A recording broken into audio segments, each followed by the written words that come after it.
Evening troopers. I'm fat, but for God's sake, don't tell anyone. I think I've got away with it.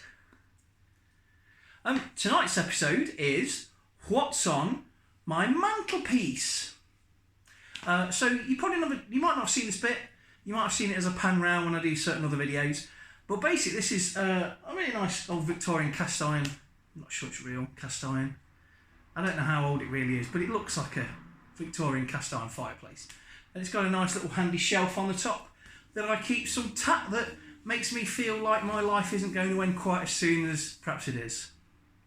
And I'm going to start perhaps on a Sunday night doing what's on my shelf, and I'll talk about individual shelves or storage areas around the man cave that's got some of the cool little things that I've shoplifted. No, that bought or been given or found or reclaimed or whatever in my collecting history. Tonight, what's on my mantelpiece? So we'll start at this end, and this is a Funko Pop, I believe. Yeah, Funko, but it's Chewbacca riding an AT-ST. Now, I bought it because I really love the AT-ST model. Chewie, I'm not the biggest fan of Chewbacca anyway. Honestly, he's not my favourite character. Weirdly though, I really like him in Force Awakens. But in the original Star Wars, in all of them, I don't enjoy him. Actually, while we're on the subject, what's on my mantelpiece is dust. But we'll go back to that. Rewind. So yeah, I bought it because the AT-ST model is amazing, and the Chewbacca's all right. I was hoping the Chewbacca would pop off, but it doesn't. But I really like the kind of kid-friendly, chunky style of the AT-ST, the chicken walker there. It's got a opposable. I really thought, because if I didn't push that too hard and break it, I thought it had an opposable gun, but it hasn't. It's got the concussion launcher on the side.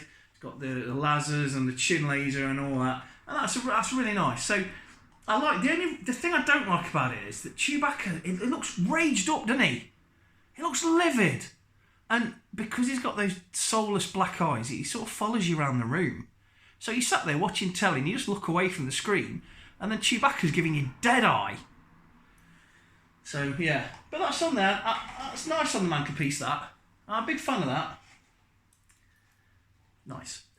Next thing is a Game Boy watch. I'm game for anything, boy. I'm going dinner down me. Game Boy watch.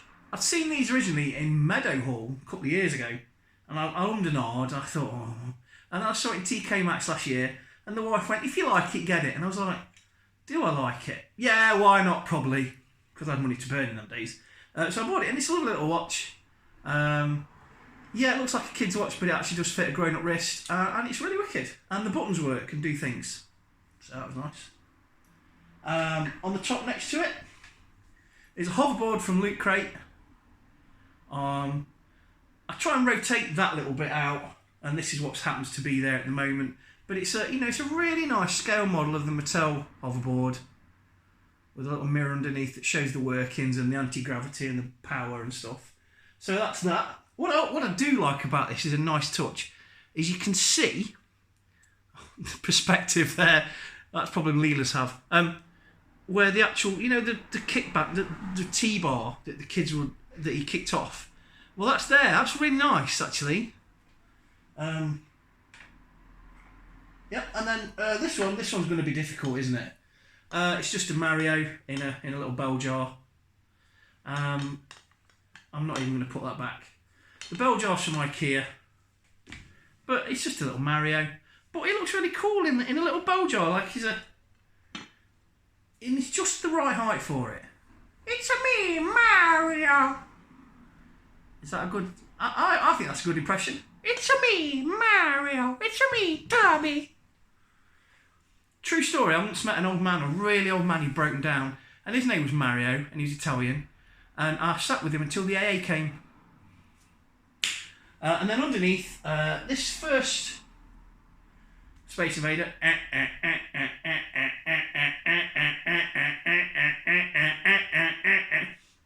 That was in Loot Crate. But I quite like it, and I like the fade on it. It reminds me of, I bet none of you can remember this because you're all like not old enough or not fat, but there used to be a He-Man sweet, and it was like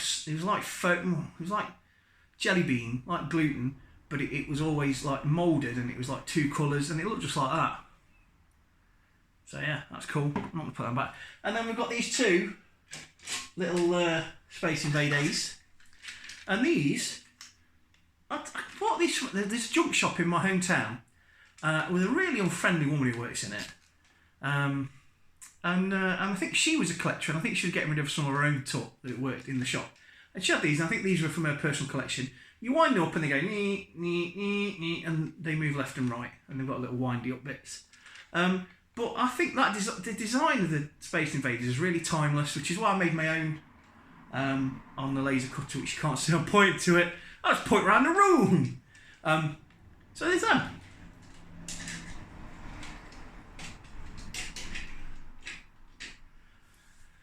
And that's what's on my mantelpiece, apart from dust. Loads of that.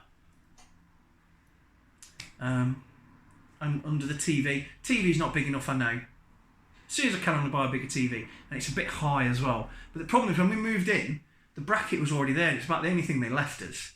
So I thought, well, I'm not going to buy a new bracket. I'm not going to buy a new bracket, and you can't make me. I'm not going to buy a new bracket, and I'm not going to like move it and stuff. So it's up there, and it is what it is, and it's a bit high, but it's all right. So that's what's on my mantelpiece. I hope you enjoyed this video. If you did, like, subscribe, and I'll be back soon with another video about some other rubbish that I've just thought of.